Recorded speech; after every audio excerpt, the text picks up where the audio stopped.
Hi Aries, welcome po sa ating channel. At ito ang inyong daily Gabay Tarot reading for April 3, 2025. Please be reminded kung naka-resonate kayo, comment down. Kung hindi kayo naka-resonate, ibigay niyo po sa iba kasi general reading po ito. This is for you, Aries, ngayong April 3, 2025.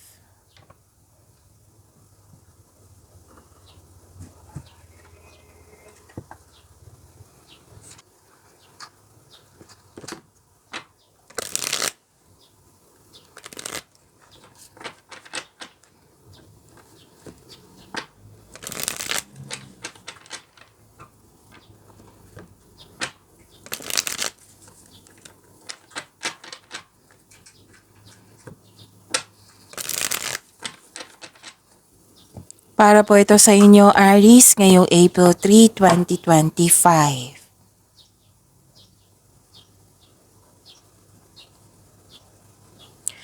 Maraming salamat po sa inyong patuloy na suporta at maraming salamat din po sa mga hindi nag-skip ng ads. Gamitin ang reading na ito bilang gabay lamang sa mga hindi pa nag-subscribe. Subscribe na po kayo at click bell notification para malaman nyo na may bago tayong video. Para sa mga gusto magpa-reading po, may lumabas dyan sa screen nyo ngayon. Panoorin nyo po at sundin ng instruction.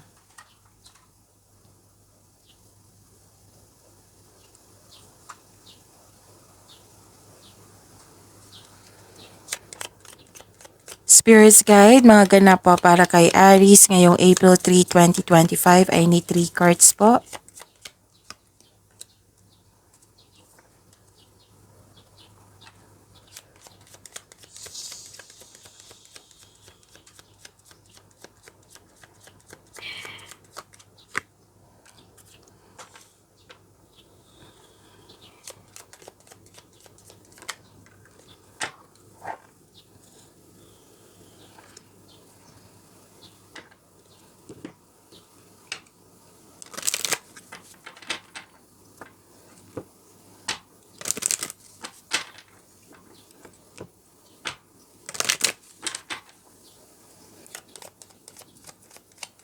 Spirits Guide, Angels, Archangels, Guardian Angels, message pa para kay Aries ngayong April 3, 2025. I need 2 cards po.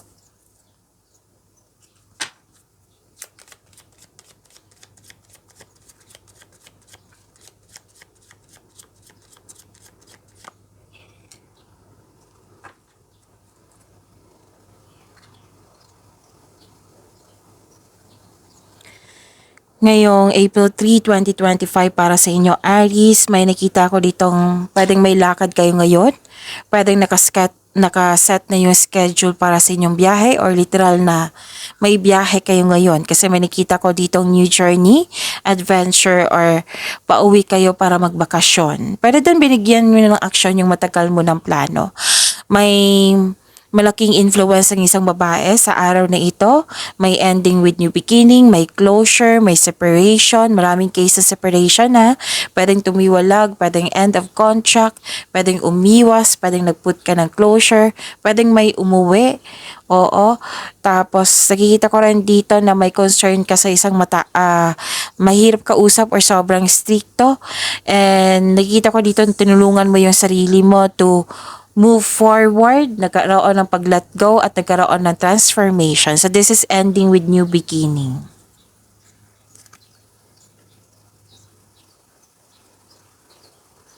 Message for you, 2626 Soul Connections.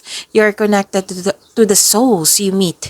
Each encounter holds valuable lessons. 1010. Alignment with purpose. You are in alignment with your life's purpose. Keep moving forward with confidence.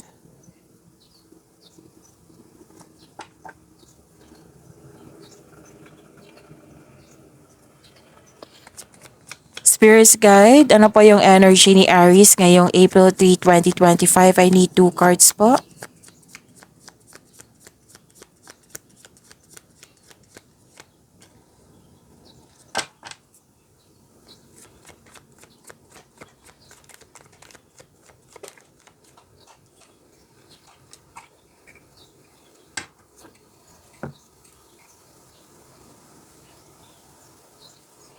Kung may narinig kayo or may nakita kayong repeating message, meaning to say pinupush ng cards nyo yan kasi ang ilan sa inyo hindi pa binigyan ng atensyon na kung maaari din po bigyan nyo po ng solusyon at aksyon.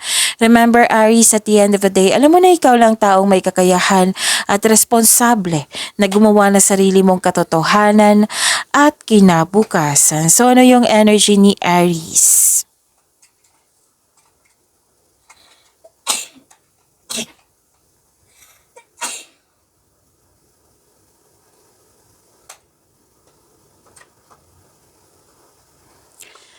Okay, may nakita ako ditong concern sa overspending. Pwedeng overspending to sa trabaho or overspending sa money. Kasi may nakita ko materialism din dito. So, may concern dito sa hindi nagbigay ng halaga, lack of appreciation po. So, overspending din sa trabaho. Ang ilan sa inyo nag-overwork at wala ng time mag-relax. So, ang sabi ng card niyo po dito, balansehin na ang oras.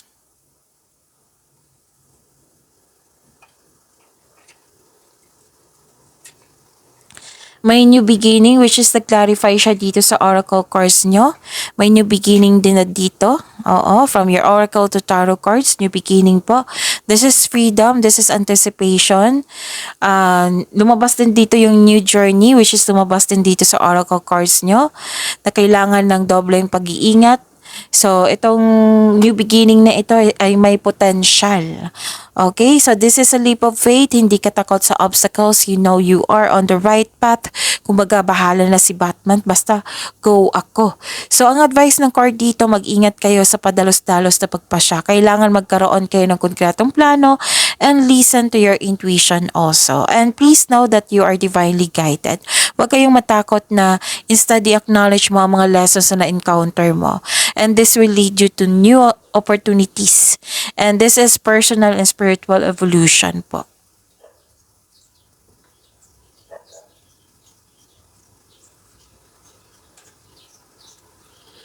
Spirits Guide, Career and Money po ni Aries ngayong April 3, 2025.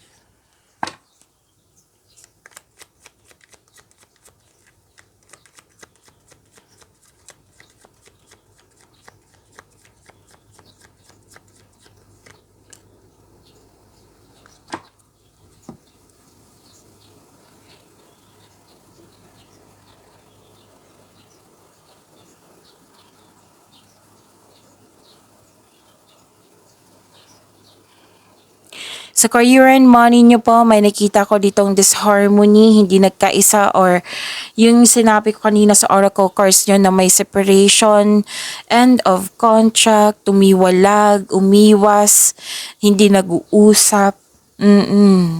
May naalala kayo na isang situation or pwedeng tao na na-waste ang time mo sa kanya na akala mo yun na pero hindi pala. Oo, pwedeng may tampuhan, separasyon, pag-aaway. So, yan yung nakikita ko dito. Ang sabi ng card nyo dito, makinig po daw kayo sa inyong intuition, trust your intuition kasi mayroon po daw sikreto na hindi mo pa alam. So, kailangan nyo mag-connect sa inyong intuition para malaman nyo po ito. Okay?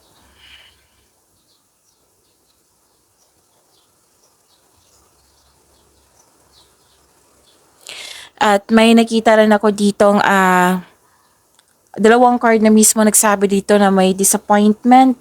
Pwedeng na-disappoint kayo sa isang tao or disappointment ito ng dahil sa delay. Kasi may delay dito sa plano. And yun nga, dalawang card na po nagsabi dito na disconnection sa isang tao. It may be frustrating or disappointing pero kailangan mo itong pagdaanan, sabi po ng card. Kasi part ito ng iyong learning journey. So ang kailangan niyo po ngayon, assignment niyo po ngayon, be still flexible and patient. Oo, yan po ang kailangan ngayon.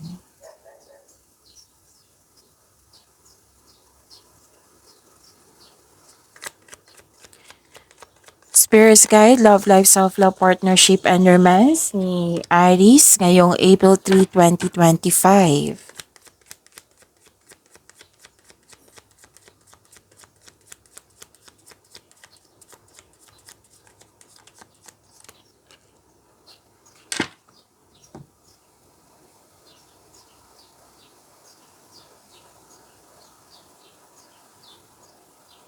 Maraming salamat po sa patuloy na tiwala suporta sa ating channel at maraming salamat din po sa mga hindi nag-skip ng ads.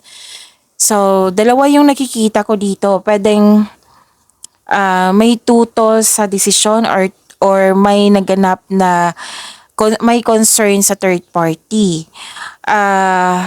Pero now, nagkaroon ng recovery, nagkaroon ng releasing the pain. You're healing now. Nagkaroon ng letting go sa mga pain at masasakit na laala. Nag-make move ka na for recovery, for releasing the pain.